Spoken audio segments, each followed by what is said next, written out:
षष्ठी कल्प निरूपण में स्कंद षष्ठी व्रत की महिमा।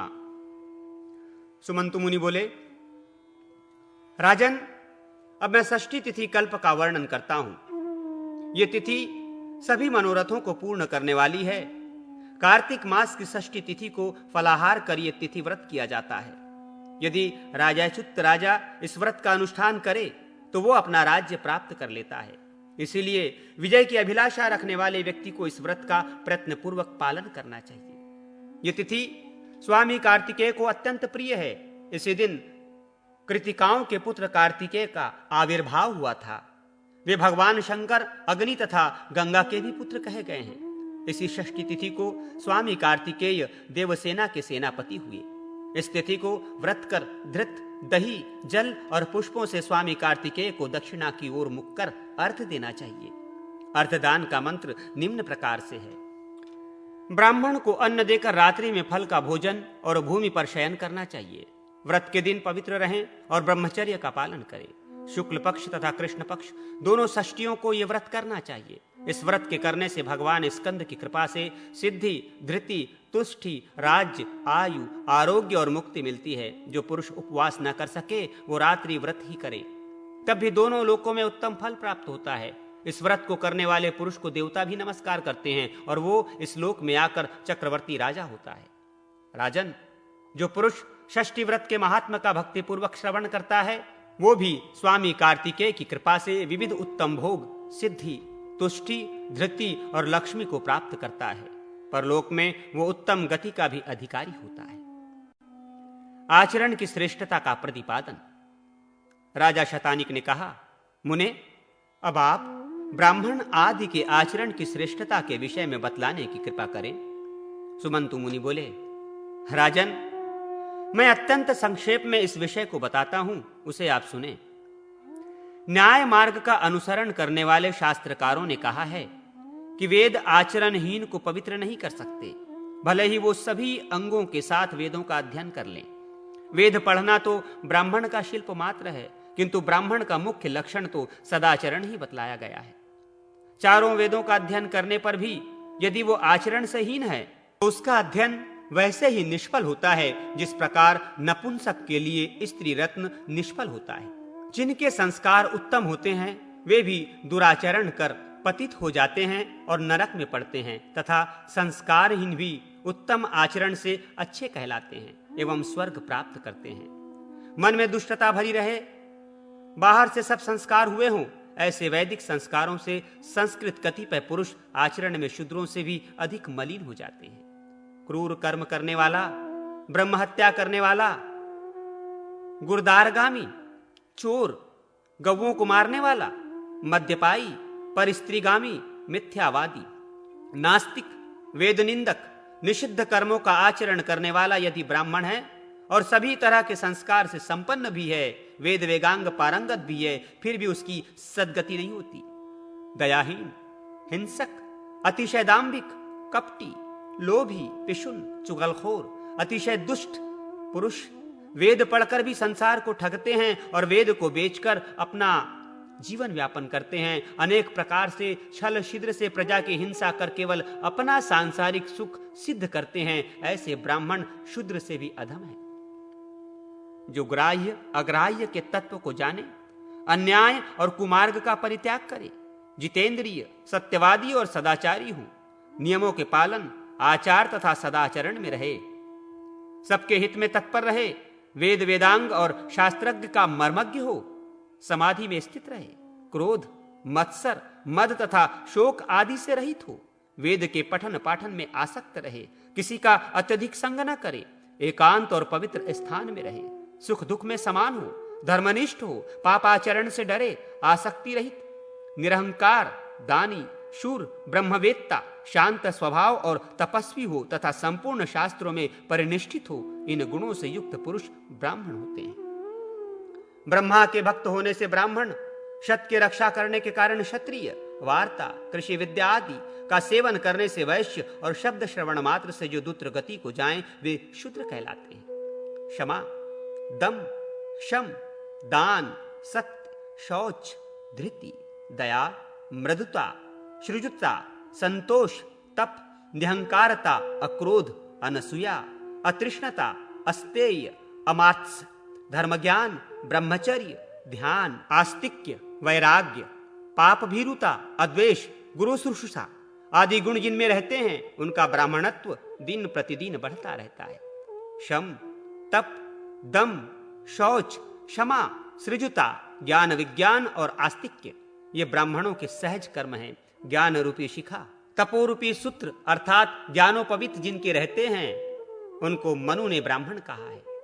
पाप कर्मों से निवृत्त होकर उत्तम आचरण करने वाला भी ब्राह्मण के समान ही है। शील से युक्त शूद्र भी ब्राह्मण से प्रशस्त हो सकता है और आचार रहित ब्राह्मण भी शूद्र से अधम हो जाता है। जिस तरह दैव और पौरुष के मिलने पर कार्य सिद्ध होते हैं वैसे ही उत्तम जाति और सत्कर्म का योग होने पर आचरण की पूर्णता सिद्ध हो जाती है। भगवान कार्तिकेय तथा उनके षष्ठी व्रत की महिमा। सुमंतु मुनि बोले, राजन, भाद्रपद मास की षष्ठी तिथि बहुत उत्तम तिथि है। ये सभी पापों का हरण करने वाली, पुण्य प्रदान करने वाली तथा सभी कल्याण मंगलों को देने वाली है। ये तिथि कार्तिकेय को अतिशय प्रिय है। इस दिन किया हुआ स्नान, दान आदि सत्कर्म अक्षय होता है। जो दक्षिण दिशा कुमारिका क्षेत्र में निवास करने वाले कुमार कार्तिकेय का इस तिथि को दर्शन करते हैं वे ब्रह्म हत्या आदि पापों से मुक्त हो जाते हैं। इसलिए इस तिथि से भगवान कार्तिकेय का अवश्य दर्शन करना चाहिए। भक्ति पूर्वक कार्तिकेय का पूजन करने से मानव मनोवांछित फल प्राप्त करता है और अंत में इंद्रलोक में निवास करता है। ईंट, पत्थर, काष्ठ आदि के द्वारा श्रद्धा पूर्वक कार्तिकेय का मंदिर बनाने वाला पुरुष स्वर्ण के विमान में बैठकर कार्तिकेय के लोक में जाता है। इनके मंदिर पर ध्वजा चढ़ाने तथा झाड़ू, पोंछा, मार्जन आदि करने से रुद्रलोक प्राप्त होता है। चंदन, अगर, कपूर आदि से कार्तिकेय की पूजा करने पर हाथी, घोड़ा आदि वाहनों का स्वामी होता है और सेनापतित्व भी प्राप्त होता है। राजाओं को कार्तिकेय की अवश्य ही आराधना करनी चाहिए। जो राजा कृतिकाओं के पुत्र भगवान कार्तिकेय की आराधना कर युद्ध के लिए प्रस्थान करता है वो देवराज इंद्र की तरह अपने शत्रुओं को परास्त कर देता है। कार्तिकेय की चंपक आदि विविध पुष्पों से पूजा करने वाला व्यक्ति सभी पापों से मुक्त हो जाता है और शिवलोक को प्राप्त करता है। इस भाद्रपद मास की षष्ठी को तेल का सेवन नहीं करना चाहिए। षष्ठी तिथि को व्रत एवं पूजन कर रात्रि में भोजन करने वाला व्यक्ति संपूर्ण पापों से मुक्त हो कार्तिकेय के लोक में निवास करता है। जो व्यक्ति कुमारिका क्षेत्र में स्थित भगवान कार्तिकेय का दर्शन एवं भक्ति पूर्व उनका पूजन करता है वो अखंड शांति प्राप्त करता है। सप्तमी कल्प में भगवान सूर्य के परिवार का निरूपण एवं शाक सप्तमी व्रत। सुमंतु मुनि ने कहा, राजन, अब मैं सप्तमी कल्प का वर्णन करता हूं। सप्तमी तिथि को भगवान सूर्य का आविर्भाव हुआ था। वे अंड के साथ उत्पन्न हुए और अंड में रहते हुए ही उन्होंने वृद्धि प्राप्त की। बहुत दिनों तक अंड में रहने के कारण ये मार्तंड के नाम से प्रसिद्ध हुए। जब ये अंडम में ही स्थित थे तो दक्ष प्रजापति ने अपनी रूपवती कन्या रूपा को भार्या के रूप में इन्हें अर्पित किया। दक्ष की आज्ञा से विश्वकर्मा ने इनके शरीर का संस्कार किया जिससे ये अतिशय तेजस्वी हो गए। अंड में स्थित रहते ही इन्हें यमुना एवं यम नाम की 2 संतानें प्राप्त हुई। भगवान सूर्य का तेज सहन न कर सकने के कारण उनकी स्त्री व्याकुल हो सोचने लगी, इनके अतिशय तेज के कारण मेरी दृष्टि इनकी ओर ठहर ही नहीं पाती, जिससे इनके अंगों को मैं देख नहीं पा रही हूं। मेरा सुवर्ण वर्ण कमनीय शरीर इनके तेज से दग्ध हो श्याम वर्ण का हो गया है। इनके साथ मेरा निर्वाह होना बहुत कठिन है। ये सोचकर उसने अपनी छाया से एक स्त्री उत्पन्न कर उससे कहा, तुम भगवान सूर्य के समीप मेरी जगह रहना। परंतु ये भेद न खुलने पाए। ऐसा समझाकर उसने उस छाया नाम की स्त्री को वहां रख दिया तथा अपनी संतान यम और यमुना को वहीं छोड़कर वो तपस्या करने के लिए उत्तर कुरु देश में चली गई और वहां घोड़ी का रूप धारण कर तपस्या में रत रहते हुए इधर उधर अनेक वर्षों तक घूमती रही। भगवान सूर्य ने छाया को ही अपनी पत्नी समझा। कुछ समय के बाद छाया से शनैश्वर और तप्ती नाम की 2 संतानें उत्पन्न हुई। छाया अपनी संतान पर यमुना तथा यम से अधिक स्नेह करती थी। एक दिन यमुना और तप्ती में विवाद हो गया। पारस्परिक शाप से दोनों नदी हो गईं। एक बार छाया ने यमुना के भाई यम को ताड़ित किया। इस पर यम ने क्रुद्ध होकर छाया को मारने के लिए पैर उठाया। छाया ने क्रुद्ध होकर शाप दे दिया, मूढ़, तुमने मेरे ऊपर चरण उठाया है, इसलिए तुम्हारा प्राणियों का प्राण हिंसक रूपी ये विध्वंस कर्म तब तक रहेगा जब तक सूर्य और चंद्र रहेंगे। यदि तुम मेरे शाप से कलुषित अपने पैर को पृथ्वी पर रखोगे तो कृमिगण उसे खा जाएंगे। यम और छाया का इस प्रकार विवाद हो ही रहा था कि उसी समय भगवान सूर्य वहां आ पहुंचे। यम ने अपने पिता भगवान सूर्य से कहा, पिताजी, यह हमारी माता कदापि नहीं हो सकती, यह कोई और स्त्री है। यह हमें नित्य क्रूर भाव से देखती है और हम सभी भाई बहनों में समान दृष्टि तथा समान व्यवहार नहीं रखती। यह सुनकर भगवान सूर्य ने क्रुद्ध होकर छाया से कहा, तुम्हें यह उचित नहीं है कि अपनी संतानों में एक ही से प्रेम करो और दूसरे से द्वेष। जितनी संतानें हो सबको समान ही समझना चाहिए। तुम विषम दृष्टि से क्यों देखती हो? यह सुनकर छाया तो कुछ ना बोली, पर यम ने पुनः कहा, पिताजी, ये दुष्टा मेरी मां नहीं है, बल्कि मेरी माता की छाया है। इसी से इसने मुझे शाप दिया है। यह कहकर यम ने पूरा वृत्तांत उन्हें बतला दिया। इस पर भगवान सूर्य ने कहा, बेटा, तुम चिंता न करो, कृमिगण मांस और रुधिर लेकर भूरलोक में चले जाएंगे। इससे तुम्हारा पांव गलेगा नहीं, अच्छा हो जाएगा और ब्रह्मा जी की आज्ञा से तुम लोकपाल पद को भी प्राप्त कर सकोगे। तुम्हारी बहन यमुना का जल गंगा जल के समान पवित्र हो जाएगा और तप्ती का जल नर्मदा के जल के तुल्य पवित्र माना जाएगा। आज से ये छाया सबके देहों में अवस्थित होगी। ऐसी व्यवस्था और मर्यादा स्थिर कर भगवान सूर्य दक्ष प्रजापति के पास गए। उन्हें अपने आगमन का कारण बताते हुए संपूर्ण वृत्तांत कह सुनाया। इस पर दक्ष प्रजापति ने कहा, आपके अति प्रचंड तेज से व्याकुल होकर आपकी भार्या उत्तर कुरु देश में चली गई है। अब आप विश्वकर्मा से अपना रूप प्रशस्त करवा लें। यह कहकर उन्होंने विश्वकर्मा को बुलाकर उनसे कहा, विश्वकर्मन, आप इनका सुंदर रूप प्रकाशित कर दें। तब सूर्य की सम्मति पाकर विश्वकर्मा ने अपने तक्षण कर्म से सूर्य को खरादना आरंभ किया। अंगों के तराशने के कारण सूर्य को अतिशय पीड़ा हो रही थी और बार बार मूर्छा आ जाती थी। इसलिए विश्वकर्मा ने सब अंग को ठीक कर लिए। पर जब पैरों की अंगुलियों को छोड़ दिया तब सूर्य भगवान ने कहा, विश्वकर्मन, आपने तो अपना कार्य पूर्ण कर लिया, परंतु हम पीड़ा से व्याकुल हो रहे हैं, इसका कोई उपाय बताइए। विश्वकर्मा ने कहा, भगवान, आप रक्त चंदन और करवीर के पुष्पों का संपूर्ण शरीर में लेप करें, इससे तत्काल ये वेदना शांत हो जाएगी। भगवान सूर्य ने विश्वकर्मा के कथनानुसार अपने सारे शरीर में इसका लेप किया, जिससे उनकी सारी वेदना मिट गई। उसी दिन से रक्त चंदन और करवीर के पुष्प भगवान सूर्य को अत्यंत प्रिय हो गए और उनकी पूजा में प्रयुक्त होने लगे। सूर्य भगवान के शरीर के खरादने से जो तेज निकला, उस तेज से दैत्यों के विनाश करने वाला वज्र का निर्माण हुआ।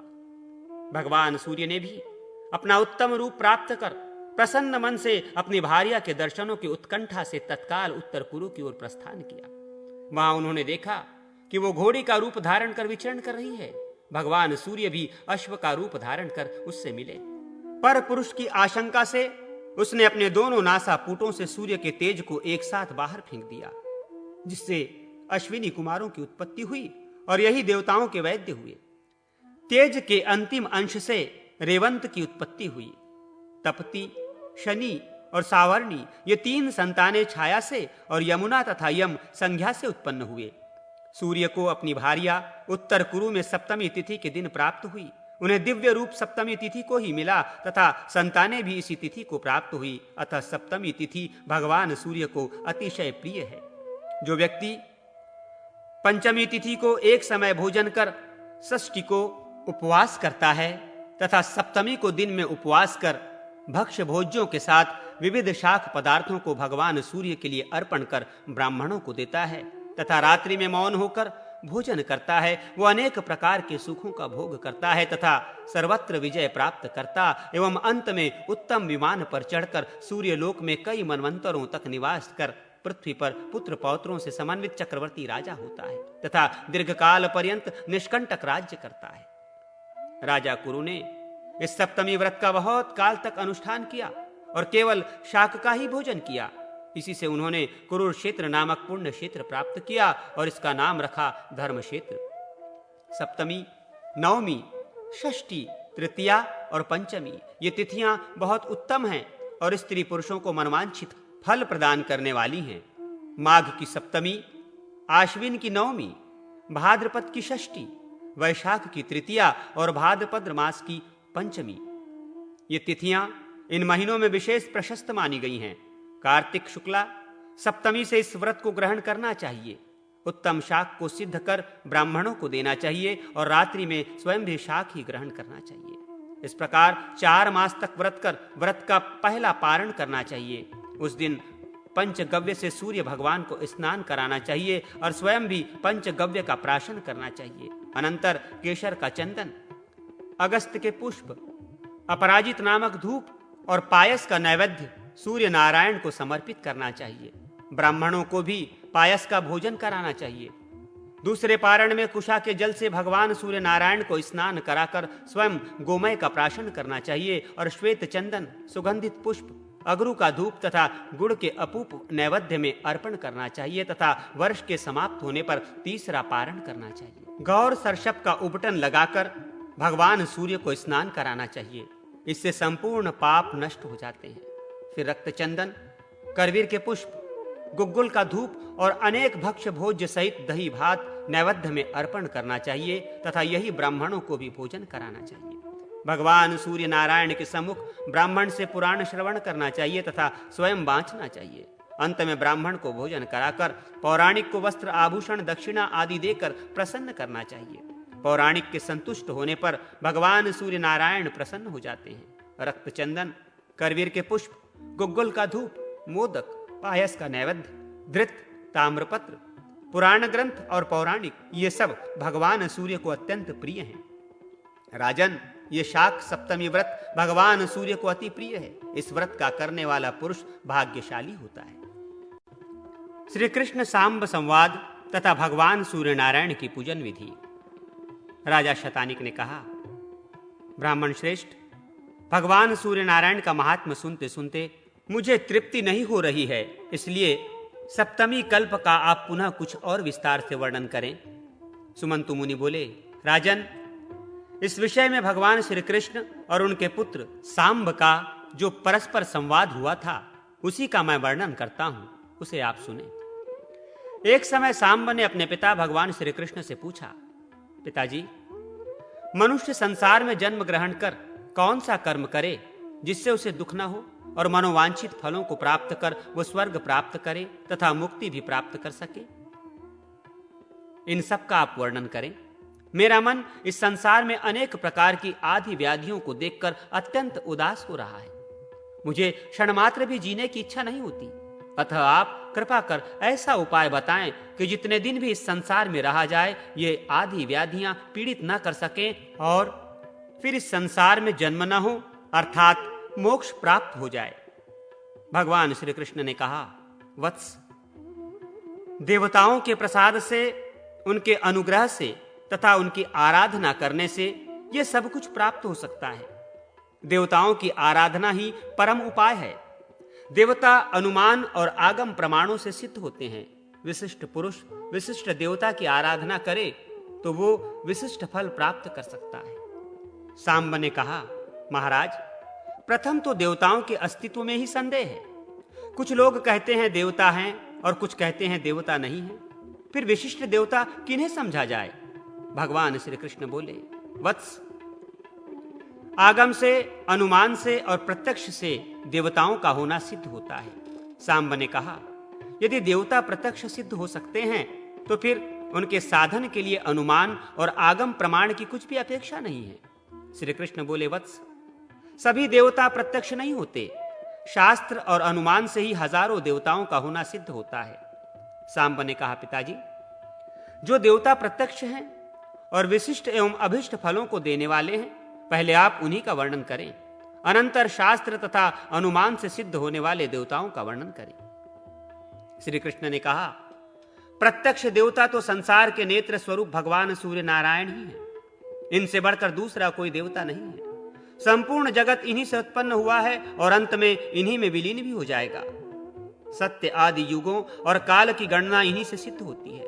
ग्रह, नक्षत्र, योग, करण, राशि, आदित्य, वसु, रुद्र, वायु, अग्नि, अश्विनी कुमार, इंद्र, प्रजापति, दिशाएं, भूह, भूर्वः, स्वः, ये सभी लोक और पर्वत, नदी, समुद्र, नाग तथा संपूर्ण भूतग्राम की उत्पत्ति के एकमात्र हेतु भगवान सूर्य नारायण ही हैं। यह संपूर्ण चराचर जगत इनकी ही इच्छा से उत्पन्न हुआ है, इनके ही इच्छा से स्थित है और इन्हीं की इच्छा से अपने अपने व्यवहार में प्रवृत्त होता है। इन्हीं के अनुग्रह से ये सारा संसार प्रयत्नशील दिखाई देता है। सूर्य भगवान के उदय के साथ जगत का उदय और उनके अस्त होने के साथ जगत का अस्त होता है। इनसे अधिक न कोई देवता हुआ और न कोई होगा। वेदादि शास्त्रों तथा इतिहास पुराण आदि में इनका परमात्मा, अंतरात्मा आदि शब्दों से प्रतिपादन किया गया है। ये सर्वत्र व्याप्त हैं। इनके संपूर्ण गुणों और प्रभावों का वर्णन 100 वर्षों में भी नहीं किया जा सकता। इसलिए दिवाकर, गुणाकर, सबके स्वामी, सबके सृष्टा और सबका संहार करने वाली भी यही कहे गए हैं। ये स्वयं अव्यय हैं। जो पुरुष सूर्य मंडल की रचना कर प्रातः, मध्याह्न और सायं उनकी पूजा कर उपस्थान करता है, वो परम गति को प्राप्त करता है। फिर जो प्रत्यक्ष सूर्य नारायण का भक्ति पूर्वक पूजन करता है, उसके लिए कौन सा पदार्थ दुर्लभ है। और जो अपनी अंतरात्मा में ही मंडलस्थ भगवान सूर्य को अपनी बुद्धि द्वारा निश्चित कर लेता है तथा ऐसा समझकर वो इनका ध्यान पूर्वक पूजन, हवन तथा जप करता है, वो सभी कामनाओं को प्राप्त करता है और अंत में इनके लोक को प्राप्त होता है। इसलिए हे पुत्र, यदि तुम संसार में सुख चाहते हो और भुक्ति तथा मुक्ति की इच्छा रखते हो तो विधि पूर्वक प्रत्यक्ष देवता भगवान सूर्य की तन्मयता से आराधना करो। इससे तुम्हें आध्यात्मिक, आधि दैविक तथा आधि भौतिक कोई भी दुख नहीं होंगे। जो सूर्य भगवान की शरण में जाते हैं उनको किसी प्रकार का भय नहीं होता और उन्हें इस लोक तथा परलोक में शाश्वत सुख प्राप्त होता है। स्वयं मैंने भगवान सूर्य की बहुत काल तक यथा विधि आराधना की है। उन्हीं की कृपा से यह दिव्य ज्ञान मुझे प्राप्त हुआ है। इससे बढ़कर मनुष्य के हित का और कोई उपाय नहीं है। श्री सूर्य नारायण के नित्यार्चन का विधान। भगवान श्री कृष्ण ने कहा, सांब, अब हम सूर्य नारायण के पूजन का विधान बताते हैं, जिसके करने से संपूर्ण पाप और विघ्न नष्ट हो जाते हैं तथा सभी मनोरथों की सिद्धि होती है और पुण्य भी प्राप्त होता है। प्रातः काल उठकर शौच आदि से निवृत्त हो नदी के तट पर जाकर आचमन करें तथा सूर्योदय के समय शुद्ध मृतिका का शरीर पर लेपन कर स्नान करें। पुनः आचमन कर शुद्ध वस्त्र धारण करें और सप्ताक्षर मंत्र ओम खरखोल्लकाय स्वाहा ये सूर्य भगवान को अर्घ्य दें तथा हृदय में मंत्र का जाप करें एवं सूर्य मंदिर में जाकर सूर्य की पूजा करें। सर्वप्रथम श्रद्धा पूर्वक पूरक, रेचक और कुंभक नामक प्राणायाम कर वायवी, आग्नेयी, माहेंद्री और वारुणी धारण करके भूत शुद्धि की रीति से शरीर का शोषण, दहन, स्तंभन और प्लावन करके अपने शरीर की शुद्धि कर लें। अपने शुद्ध हृदय में भगवान सूर्य की भावना कर उन्हें प्रणाम करें। स्थूल सूक्ष्म शरीर तथा इंद्रियों को अपने अपने स्थानों में उपन्यस्त करें। इन मंत्रों से अंगन्यास कर पूजन सामग्री का मूल मंत्र से अभिमंत्रित जल द्वारा प्रोक्षण करें। फिर सुगंधित पुष्पादि उपचारों से सूर्य भगवान का पूजन करें। सूर्य नारायण की पूजा दिन के समय सूर्य मूर्ति में और रात्रि के समय अग्नि में करनी चाहिए। प्रभात काल में पूर्वाभिमुख, सायंकाल में पश्चिमाभिमुख तथा रात्रि में उत्तराभिमुख होकर पूजन करने का विधान है। ओम खखोल्लकाय स्वाहा इस सप्ताक्षर मूल मंत्र में सूर्य मंडल के बीच षष्ठ दल कमल दल का ध्यान कर उसके मध्य में सहस्त्र किरणों से दैवीप्यमान भगवान सूर्य नारायण की मूर्ति का ध्यान करें। फिर रक्त चंदन, करवीर आदि रक्त पुष्पों, धूप, दीप, अनेक प्रकार के नैवेद्य, वस्त्राभूषण आदि उपचारों से पूजन करें। अथवा रक्त चंदन से ताम्र पात्र में षष्ठदल कमल बनाकर उसके मध्य में सभी उपचारों से भगवान सूर्य नारायण का पूजन करें। 6 दलों में षटगंग पूजन कर उत्तर आदि दिशाओं में सोमादि 8 ग्रहों का अर्चन करें और अष्टदिक्पालों तथा उनके आयुधों का भी तत्तद दिशाओं में पूजन करें। नाम के आदि में प्रणव लगाकर नाम को चतुर्थी विभक्ति युक्त करके अंत में नमः करें, जैसे ओम सोमाय नमः इत्यादि। इस प्रकार नाम मंत्रों से सबका पूजन करें।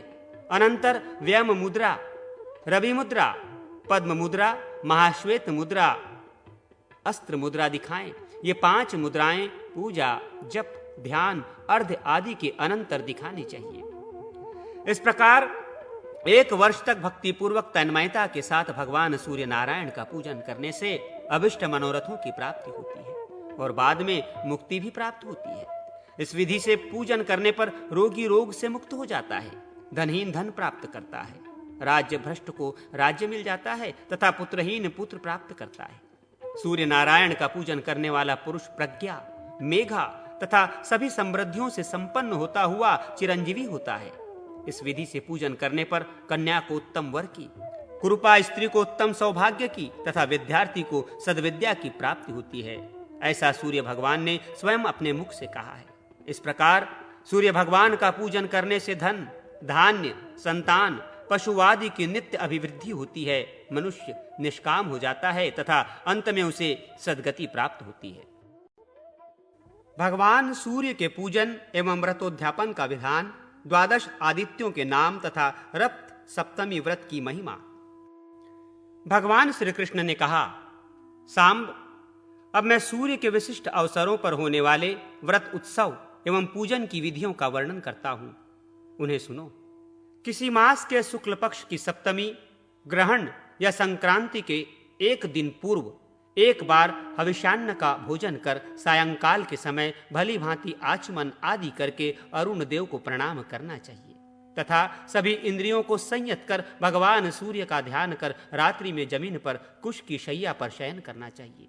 दूसरे दिन प्रातःकाल उठकर विधि पूर्वक स्नान संपन्न करके संध्या करें तथा पूर्वोक्त मंत्र ओम खखोकाल्य स्वाहा का जप एवं सूर्य भगवान की पूजा करें।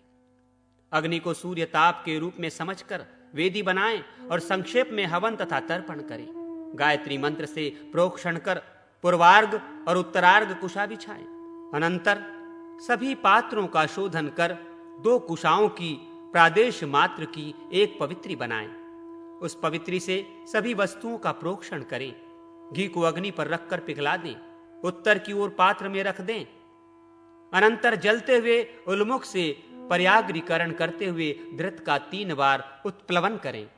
श्रुवा आदि का कुशों के द्वारा परिमार्जन और संप्रोक्षण करके अग्नि में सूर्य देव की पूजा करें और दाहिने हाथ में श्रुवा ग्रहण कर मूल मंत्र से हवन करें। मनोयोग पूर्वक मौन धारण कर सभी क्रियाएं संपन्न करनी चाहिए। पूर्णाहुति के पश्चात तर्पण करें। अनंतर ब्राह्मणों को उत्तम भोजन कराना चाहिए और यथाशक्ति उनको दक्षिणा भी देनी चाहिए। ऐसा करने से मनोवांछित फल की प्राप्ति होती है। माघ मास की सप्तमी को वरुण नामक सूर्य की पूजा करें।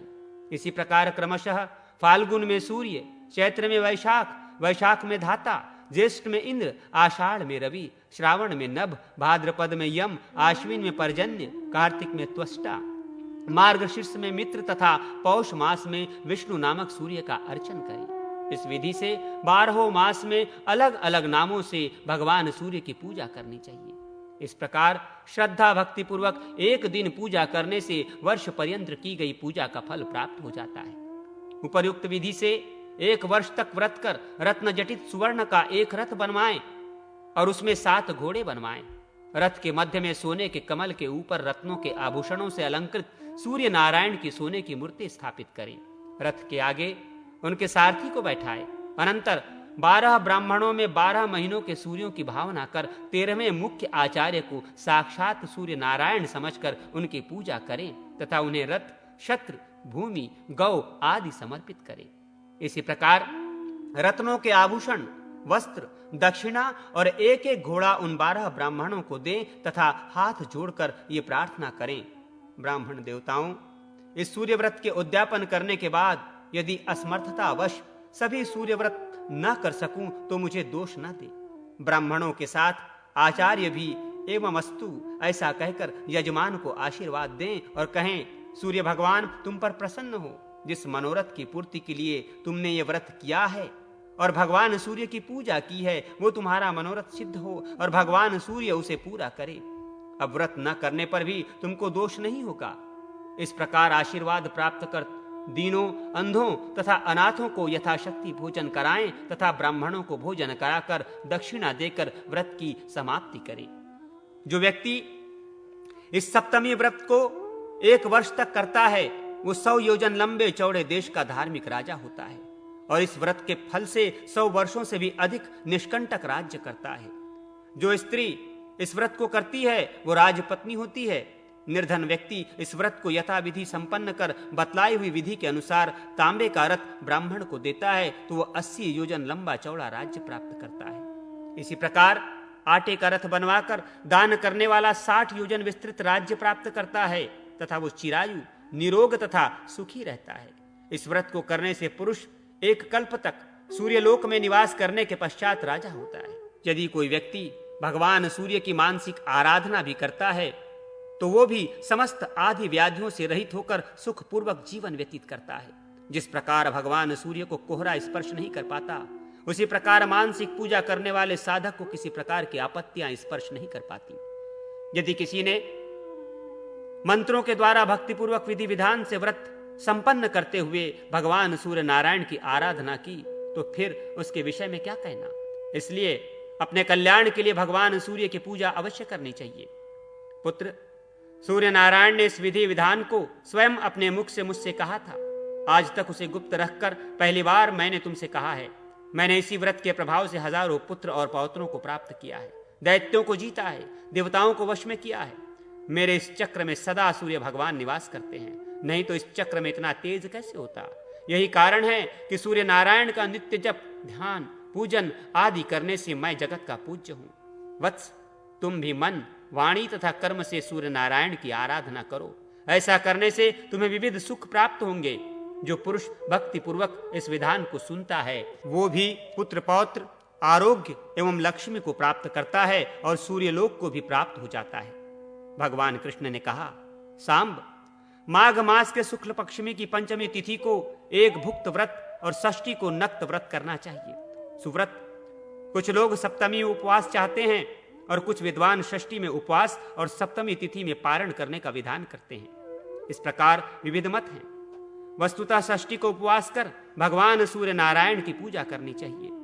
रक्त चंदन, करवीर पुष्प, गुग्गुल धूप, पायस आदि नैवेद्यों से माघ आदि 4 महीनों तक सूर्य नारायण की पूजा करनी चाहिए। आत्मशुद्धि के लिए गोमय मिश्रित जल से स्नान, गोमय का पाशन तथा यथाशक्ति ब्राह्मण भोजन भी कराना चाहिए। ज्येष्ठ आदि 4 महीनों में श्वेत चंदन, श्वेत पुष्प, कृष्ण अग्रधूप और उत्तम नैवेद्य सूर्य नारायण को अर्पण करना चाहिए। इसमें पंचगव्य प्राशन कर ब्राह्मणों को उत्कृष्ट भोजन कराना चाहिए।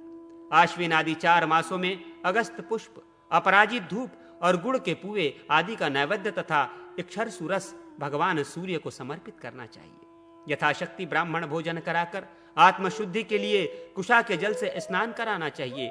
उस दिन कुशोदक का भी प्राशन करें। व्रत की समाप्ति में माघ मास के शुक्ला सप्तमी को रथ का दान करें और सूर्य भगवान की प्रसन्नता के लिए रथ यात्रोत्सव का आयोजन करें।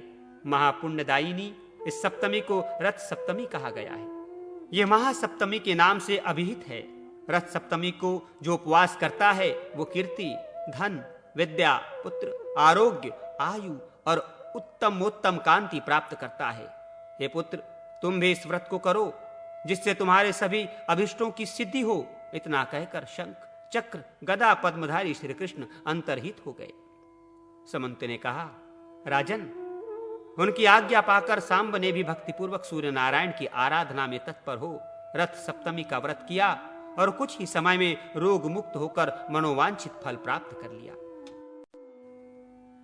राजा शतानिक ने पूछा, मुने, सूर्य नारायण की रथ यात्रा किस विधान से करनी चाहिए?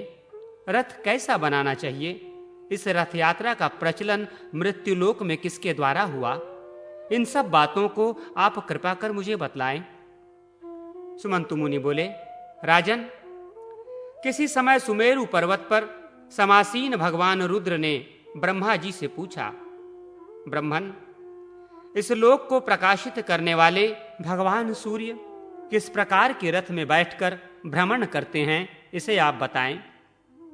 ब्रह्मा जी ने कहा, त्रिलोचन सूर्य नारायण जिस प्रकार के रथ में बैठकर भ्रमण करते हैं उसका मैं वर्णन करता हूं, आप सानंद सुने। 1 चक्र, 3 नाभि, 5 अरे तथा स्वर्णमय अति कांतिमान 8 बंधों से युक्त एवं 1 नेमी से सुसज्जित इस प्रकार के 10,000 योजन लंबे चौड़े अतिशय प्रकाशमान स्वर्ण रथ में विराजमान भगवान सूर्य विचरण करते रहते हैं।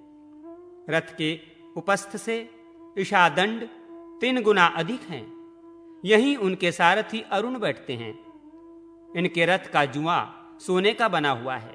रथ में वायु के समान वेगवान छंद रूपी 7 घोड़े जुते रहते हैं। संवत्तर में जितने अवयव होते हैं वे ही रथ के अंग हैं। तीनों काल चक्र की 3 नाभियां हैं। 5 ऋतुएं अरे हैं। 6ठी ऋतु नेमी है। दक्षिण और उत्तर ये 2 अयन रथ के दोनों भाग हैं। मुहूर्त रथ के इशु, कला, शम्य, काष्ठाएं रथ के कोण, क्षण अक्षदंड, निमेष रथ के कर्ण, ईशा दंड लव, रात्रि वरुथ, धर्म का रथ ध्वज, अर्थ और काम धुरी का अग्रभाग, गायत्री वित्रुष्ट, जगति, अनुष्टुप, पंक्ति, वृहति तथा उष्णिक ये 7 छंद 7 अश्व हैं। धुरी पर चक्र घूमता है। इस प्रकार के रथ में बैठकर भगवान सूर्य निरंतर आकाश में भ्रमण करते रहते हैं। देव, ऋषि, गंधर्व, अप्सरा, नाग, ग्रामणी और राक्षस सूर्य के रथ के साथ घूमते रहते हैं और 2-2 मासों के बाद इनमें परिवर्तन हो जाता है। घाता और अयरमा ये 2 आदित्य, पुलस्त्य और पुलह नामक के 2 ऋषि, खंडक, वासुकी नामक 2 नाग, तुम्बरु और नारद ये 2 गंधर्व, कृतुस्थला तथा पुंजिकस्थला ये अप्सराएं, रथकृत्रस्त तथा रथौजा ये 2 यक्ष, हेती तथा प्रहेती नाम के 2 राक्षस ये क्रमशः चैत्र और वैशाख मास में रथ के साथ चला करते हैं। मित्र तथा वरुण नामक 2 आदित्य, अत्रि तथा वशिष्ठ नामक ये 2 ऋषि, तक्षक और अनंत 2 नाग, मेनका तथा सहजन्या ये 2 अप्सराएं, हाहा हुहु 2 गंधर्व, रथस्वान और रथचित्र ये 2 यक्ष, पौरुषेय और वध नामक 2 राक्षस क्रमशः ज्येष्ठ तथा आषाढ़ मास में सूर्य रथ के साथ चला करते हैं। श्रावण तथा भाद्रपद में इंद्र तथा विवस्वान नामक 2 आदित्य, अंगिरा तथा भृगु नामक 2 ऋषि, एलापर्ण तथा शंखपाल ये 2 नाग, प्रलोमचा और दुंदुका नामक 2 अप्सराएं, भानु और दुर्दुर नामक गंधर्व, सर्प तथा ब्राह्म नामक 2 राक्षस, स्रोत तथा आपूरण नाम के 2 यक्ष सूर्य रथ के साथ चलते रहते हैं। आश्विन और कार्तिक मास में पर्जन्य और पूषा नाम के 2 आदित्य, भारद्वाज और गौतम नामक 2 ऋषि, चित्रसेन तथा वसुरुचि नामक 2 गंधर्व, विश्वाची तथा धृताची नाम की 2 अप्सराएं, एरावत और धनंजय नामक 2 नाग तथा सेनजीत तथा सुषेण नामक 2 यक्ष, आप एवं वात नामक 2 राक्षस सूर्य रथ के साथ चला करते हैं। माघ शीर्ष तथा पौष मास में अंशु तथा भग नामक 2 आदित्य, कश्यप और क्रतु नामक 2 ऋषि, महापद्म और ककोटक नामक 2 नाग, चित्रांगद और अरणायु नामक 2 गंधर्व, सहा और सहस्या नामक 2 अप्सराएं, ताराक्ष तथा अरिष्ट नेमी नामक 2 यक्ष, आप तथा वात नामक 2 राक्षस सूर्य रथ के साथ चला करते हैं। माघ फाल्गुन में क्रमशः पूषा और जिष्णु नामक 2 आदित्य, जमदग्नि और विश्वामित्र नामक 2 ऋषि, काद्रवेय और कमलाश्वर्तर ये 2 नाग, धृतराष्ट्र और सूर्यवर्चा नामक 2 गंधर्व, तिलोत्तमा और रंभा ये 2 अप्सराएं तथा सेनजीत और सत्यजीत नामक 2 यक्ष, ब्रह्मोपेत तथा यज्ञोपेत नामक 2 राक्षस सूर्य रथ के साथ चला करते हैं। ब्रह्मा जी ने कहा, रुद्रदेव, सभी देवताओं ने अपने अंश रूप से विविध अस्त्र शस्त्रों को भगवान सूर्य की रक्षा के लिए उन्हें दिया है। इस प्रकार सभी देवता उनके रथ के साथ साथ भ्रमण करते रहते हैं। ऐसा कोई भी देवता नहीं है जो रथ के पीछे ना चले। इस सर्वदेवमय सूर्य नारायण के मंडल को ब्रह्मवेत्ता ब्रह्म स्वरूप, याज्ञिक यज्ञ स्वरूप, भगवदत्त विष्णु स्वरूप तथा शैव शिव स्वरूप मानते हैं। ये स्थानाभिमानी देवगण अपने तेज से भगवान सूर्य को आप्यायित करते रहते हैं। देवता और ऋषि निरंतर भगवान सूर्य की स्तुति करते रहते हैं। गंधर्व गण गान करते रहते हैं तथा अप्सराएं रथ के आगे नृत्य करती हुई चलती रहती हैं। राक्षस रथ के पीछे पीछे चलते हैं। 60,000 बालखिल्य ऋषिगण रथ को चारों ओर से घेर के चलते हैं। दिवसपति और स्वयंभू रथ के आगे, भर्ग दाहिनी और पद्मज बाईं ओर, कुबेर दक्षिण दिशा में, वरुण उत्तर दिशा में, वितिहोत्र और हरि रथ के पीछे रहते हैं। रथ के पीठ में पृथ्वी, मध्य में आकाश, रथ की कांति में स्वर्ग, ध्वजा में दंड, ध्वजाग्र में धर्म, पताका में रिद्धि वृद्धि और श्री निवास करती है। ध्वज दंड के ऊपरी भाग में गरुड़ तथा उसके ऊपर वरुण स्थित है। मैनाक पर्वत, छत्र का दंड, हिमाचल छत्र होकर सूर्य के साथ रहते हैं। इन देवताओं का बल, तप, तेज, योग और तत्व जैसा है वैसे ही सूर्य देव तपते हैं। यही देवगण तपते हैं, बरसते हैं, सृष्टि का पालन पोषण करते हैं, जीवों के अशुभ कर्म को निवृत्त करते हैं, प्रजाओं को आनंद देते हैं और सभी प्राणियों की रक्षा के लिए भगवान सूर्य के साथ भ्रमण करते रहते हैं। अपनी किरणों से चंद्रमा की वृद्धि कर सूर्य भगवान देवताओं का पोषण करते हैं। शुक्ल पक्ष में सूर्य किरणों से चंद्रमा की क्रमशः वृद्धि होती है और कृष्ण पक्ष में देवगण उसका पान करते हैं। अपने किरणों से पृथ्वी का रस पान कर सूर्य नारायण वृष्टि करते हैं। इस वृष्टि से सभी औषधियां उत्पन्न होती हैं तथा अनेक प्रकार के अन्न भी उत्पन्न होते हैं, जिससे पितरों और मनुष्यों की तृप्ति होती है। एक चक्र वाले रथ में भगवान सूर्य नारायण बैठकर एक अहोरात्र में 7 द्वीप और समुद्रों से युक्त पृथ्वी के चारों ओर भ्रमण करते हैं। एक वर्ष में 360 बार भ्रमण करते हैं।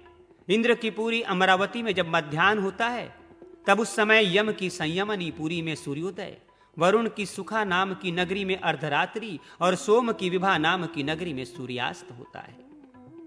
संयमनी में जब मध्याह्न होता है, तब सुखा में उदय, अमरावती में अर्धरात्रि तथा विभा में सूर्यास्त होता है। सुखा में जब मध्याह्न होता है, उस समय विभा में उदय, अमरावती में आधी रात तथा संयमनी में सूर्यास्त होता है। विभा नगरी में जब मध्याह्न होता है, तब अमरावती में सूर्योदय, संयमनी में आधी रात और सुखा नाम की वरुण की नगरी में सूर्यास्त होता है। इस प्रकार मेरु पर्वत की प्रदक्षिणा करते हुए भगवान सूर्य का उदय और अस्त होता है। प्रभात से मध्याह्न तक सूर्य किरणों की वृद्धि और मध्याह्न से अस्त तक ह्रास होता है। जहां सूर्योदय होता है वो पूर्व दिशा और जहां अस्त होता है वो पश्चिम दिशा है। एक मुहूर्त में भूमि का 30वां भाग सूर्य लांघ जाते हैं। सूर्य भगवान के उदय होते ही प्रतिदिन इंद्र पूजा करते हैं।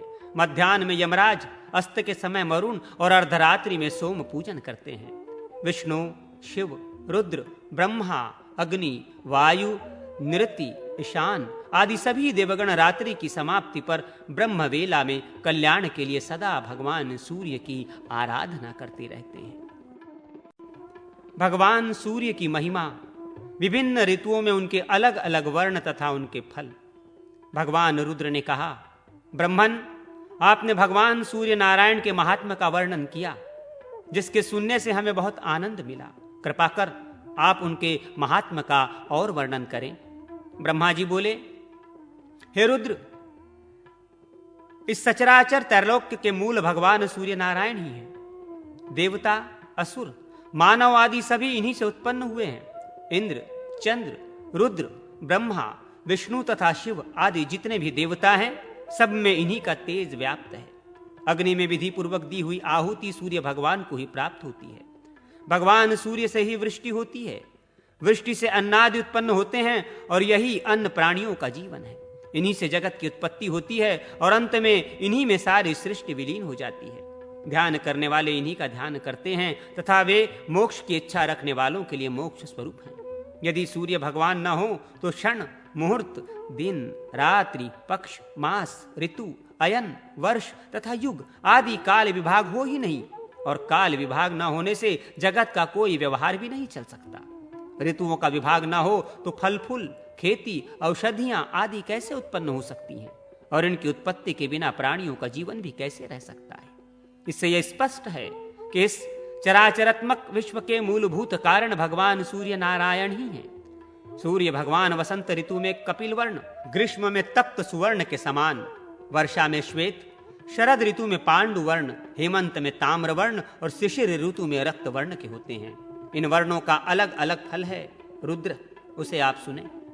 यदि सूर्य भगवान असमय में कृष्ण वर्ण के हों तो संसार में भय होता है, ताम्र वर्ण के हो तो सेनापति का नाश होता है, पित्त वर्ण के हो तो राजकुमार की मृत्यु, श्वेत वर्ण के हो तो राजपुरोहित का ध्वंस और चित्र अथवा धूम्र वर्ण के होने से चोर और शस्त्र का भय होता है। परंतु ऐसा वर्ण होने के अनंतर यदि वृष्टि हो जाती है तो अनिष्ट फल नहीं होते।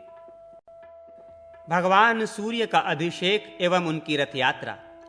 रुद्र ने पूछा, ब्रह्मन, भगवान सूर्य की रथ यात्रा कब और किस विधि से की जाती है? रथ यात्रा करने वाले, रथ को खींचने वाले, रथ को वहन करने वाले, रथ के साथ जाने वाले और रथ के आगे नृत्य गान करने वाले एवं रात्रि जागरण करने वाले पुरुषों को क्या फल प्राप्त होता है, इसे आप लोक कल्याण के लिए विस्तार पूर्वक बताइए। ब्रह्मा जी बोले, हे रुद्र, आपने बहुत उत्तम प्रश्न किया है। अब मैं इसका वर्णन करता हूं, आप इसे एकाग्र मन से सुने। भगवान सूर्य की रथ यात्रा और इंद्रोत्सव, ये दोनों जगत के कल्याण के लिए मैंने प्रवर्तित किए हैं।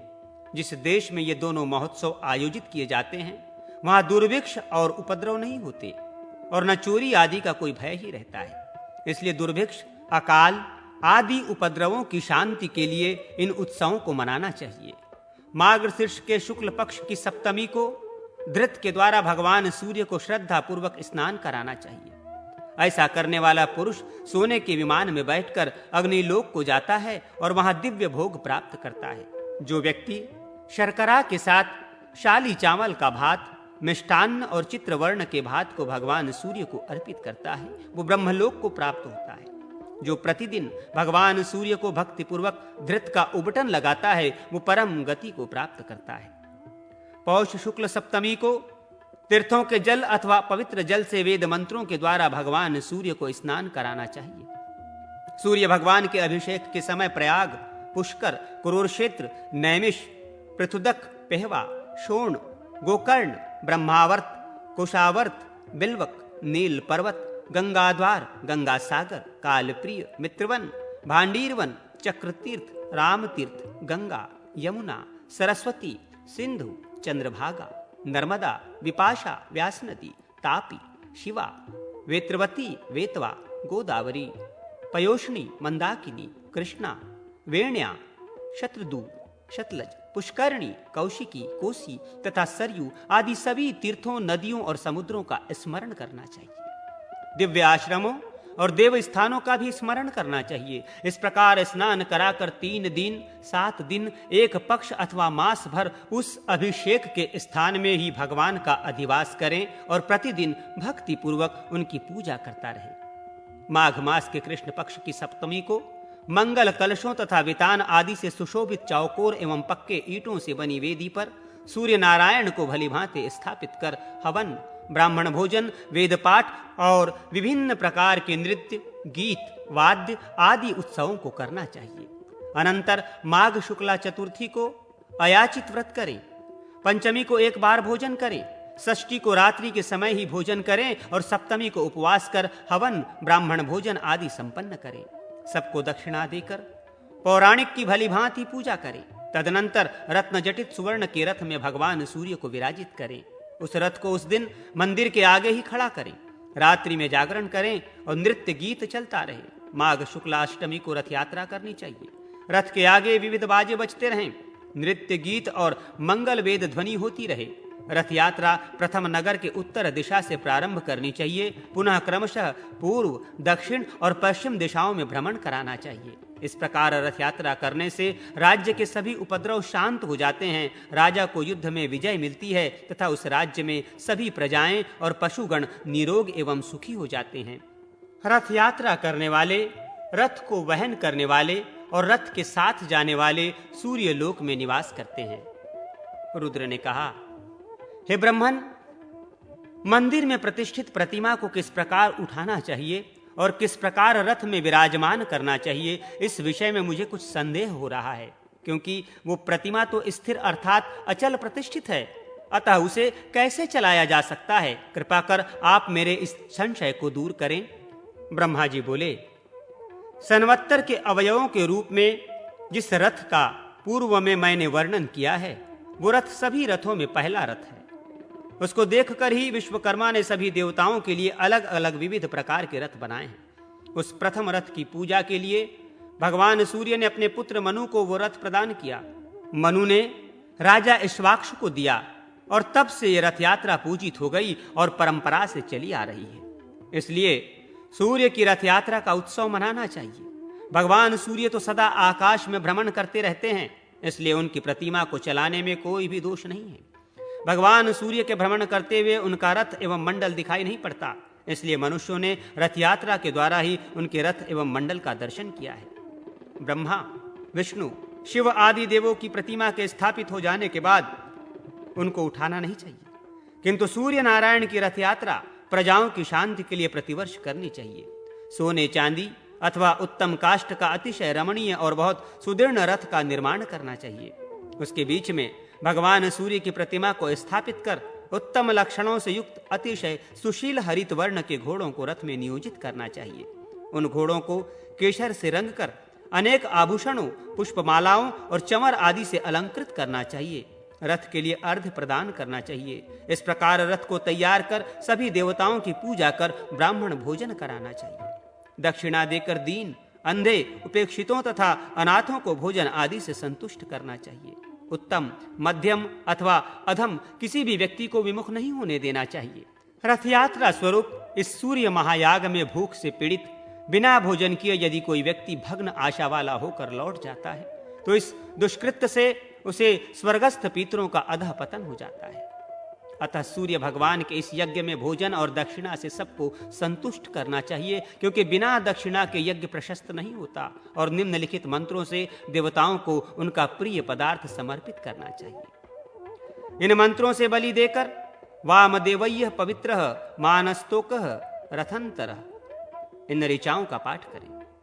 अनंतर पुण्याह वाचन और अनेक प्रकार के मंगल वाद्यों की ध्वनि कर सुंदर एवं समतल मार्ग पर रथ को चलाएं, जिससे कहीं पर धक्का न लगे। घोड़े के अभाव में अच्छे बैलों को रथ में लगाना चाहिए या पुरुषगण ही रथ को खींचे। 30 या 16 ब्राह्मण जो शुद्ध आचरण वाले हों या व्रती हों, वे प्रतिमा को मंदिर से उठाकर बड़ी सावधानी से रथ में स्थापित करें। सूर्य प्रतिमा के दोनों ओर सूर्य देव की राज्ञी, संज्ञा एवं निक्षुभा, छाया नामक दोनों पत्नियों को स्थापित करें। निक्षुभा को दाहिनी ओर तथा राज्ञी को बाईं ओर स्थापित करना चाहिए। सदाचारी वेद पाठी 2 ब्राह्मण प्रतिमाओं के पीछे की ओर बैठें और उन्हें संभाल कर स्थिर रखें। सारथी भी कुशल रहना चाहिए। सुवर्ण दंड से अलंकृत छत्र रथ के ऊपर लगाएं। अतिशय सुंदर रत्नों से जटित सुवर्ण दंड से युक्त ध्वजा रथ पर चढ़ाएं, जिसमें अनेक रंगों की 7 पताकाएं लगी हों। रथ के आगे के भाग में सारथी के रूप में ब्राह्मण को बैठाना चाहिए। श्रद्धा रहित व्यक्ति को रथ के ऊपर नहीं चढ़ना चाहिए, क्योंकि जो श्रद्धा रहित व्यक्ति रथ पर आरूढ़ होता है उसकी संतति नष्ट हो जाती है। ब्राह्मण, क्षत्रिय और वैश्य को ही रथ के वहन करने का अधिकार है। अपने स्थान से चलकर सर्वप्रथम रथ को उत्तर द्वार पर ले जाना चाहिए। वहां 1 दिन तक रथ की पूजा करें। विविध नृत्य, गीतादि उत्सव, वेद पाठ तथा पुराणों की कथा होनी चाहिए। वहां ब्राह्मण भोजन भी कराना चाहिए। नवमी के दिन रथ चलाकर पूर्व द्वार पर ले जाएं, 1 दिन वहां रहें। तीसरे दिन दक्षिण द्वार पर रथ ले जाएं तथा चौथे दिन पश्चिम द्वार पर रथ ले जाएं। वहां से नगर के मध्य में रथ ले जाएं। वहां पूजन और उत्सव करें। दीपमालिका प्रज्वलित करें। ब्राह्मणों को दान दें और भोजन कराएं। अनंतर वहां से मंदिर में रथ को लाना चाहिए। वहां नगर के सभी लोग मिलकर पूजन और उत्सव करें। 1 दिन रात रथ में ही प्रतिमा रहे। दूसरे दिन भगवान सूर्य की प्रतिमा को रथ से उतारकर बड़ी धूमधाम से मंदिर में स्थापित करें। इस प्रकार सप्तमी से त्रयोदशी तक रथ यात्रा होनी चाहिए और चतुर्दशी को प्रतिमा पूर्व स्थान में स्थापित कर दें। इस रथ यात्रा के करने से सभी विघ्न बाधाएं निवृत्त हो जाती हैं।